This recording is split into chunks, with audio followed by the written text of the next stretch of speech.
मित्रांनो, मी सुनील दशरथ आटपाडकर, संमोहन विज्ञातज्ञ.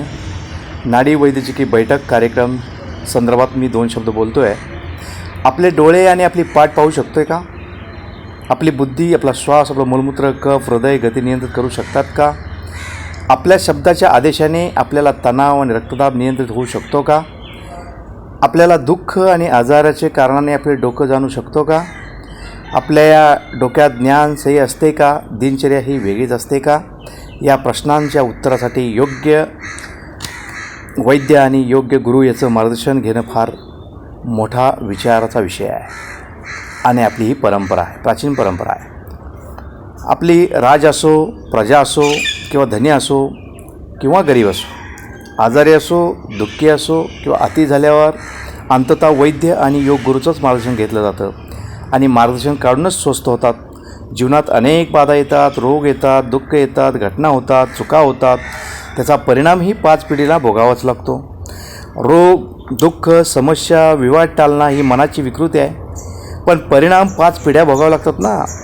असे जीवनाचा अर्थ कसा आहे? एकतर पतीपत्नीमध्ये मनमुटाव असो, प्रेम आणि संभोग असफल असो, विवाह संतान न होणे बाधा असो, या व्यापार करिअर बाधा असो, या लंबा आजारावर औषध लागत नाहीच, झोपेत स्वप्नदाब लघवी होतात, जो प्रतिबंधक प्रवृत्ती, अति चाचपणे, अति भोजन, अति वेदना, अति खर्च, आधी चुकून बुचून घटना घडतात आणि डोकं वाजवासही पण प्रकृती होणे वेगळीच.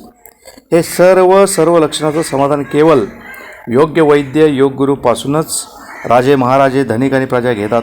हीच आपली संस्कृती आहे. मनाचे मार्गदर्शन, कमीचे मार्गदर्शन घेण्यासाठी आजही लोक गुपचूप राहून वैद्य आणि योग गुरूंचा सल्ला घेऊन आपले जीवन सार्थक करतात.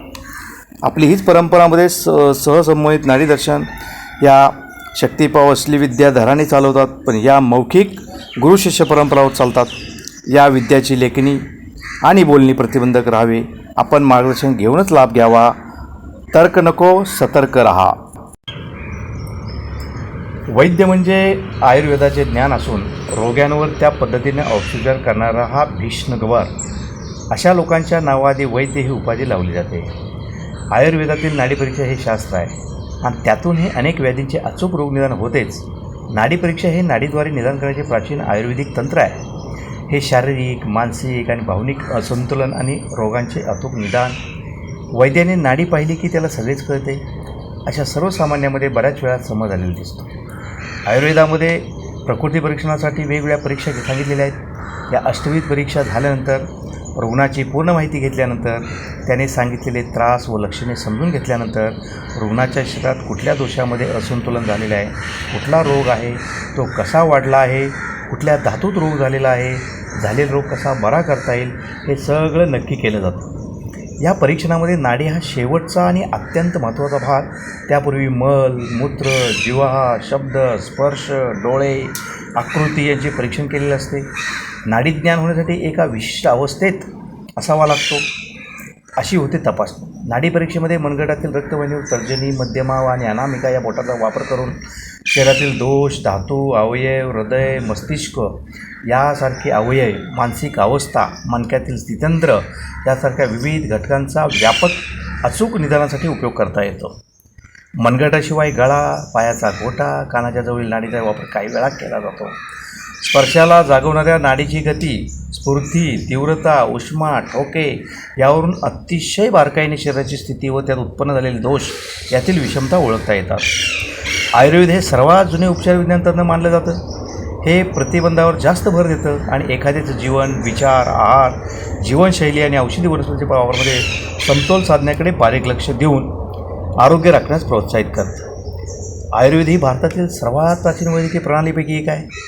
आयुर्वेदिक औषधं अनेक प्रकारच्या रोगावर उपचार करण्यासाठी खूप प्रभावी मानली गेली आहेत. जाणून घ्या, कोणती औषधे वनस्पती रोग निदानासाठी सर्वाधिक उपयुक्त मानली जातात.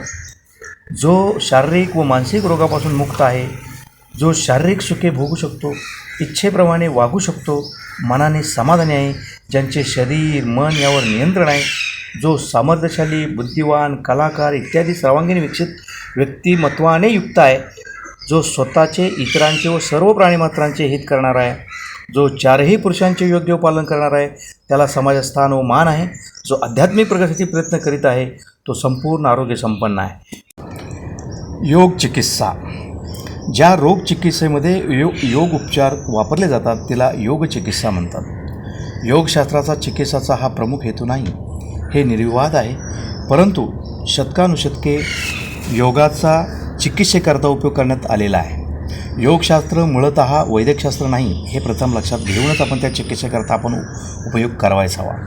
कोणतीही चिकित्सा परिपूर्ण नाही, किंबहुना अपूर्णतः प्रत्येक चिकित्सेचा स्थायी भावच आहे. योग चिकित्सेतही अपघातजन्य रोग किंवा संसर्गजन्य रोग यावर उपचार नाहीत. रोग आणि व्याधी हा असाच समस्थिती संतुलनाचा बिघाड आहे. योगाचा उद्देश समाधी हा आहे. योगशास्त्र वैद्यकाप्रमाणे चिकित्साशास्त्र नसले तरी वैद्यकशास्त्रातील आरोग्य रक्षण, व्याधी निवारण, व्यक्तिमत्व विकास यासारख्या विषयांमुळे त्याचा वैद्यकाचा जवळचा संबंध असल्याचे लक्षात येते. अलीकडील योगशास्त्रावरील नव्या ग्रंथातून योग उपचार नष्ट प्रक्रियांचा संबंध आपण येतो, परंतु क्रिया जेव्हा हृदयरोगात समाविष्ट झाल्या तेव्हापासूनच योगाचा चिकित्सात्मक उपयोग सुरू झाला असे म्हणता येते.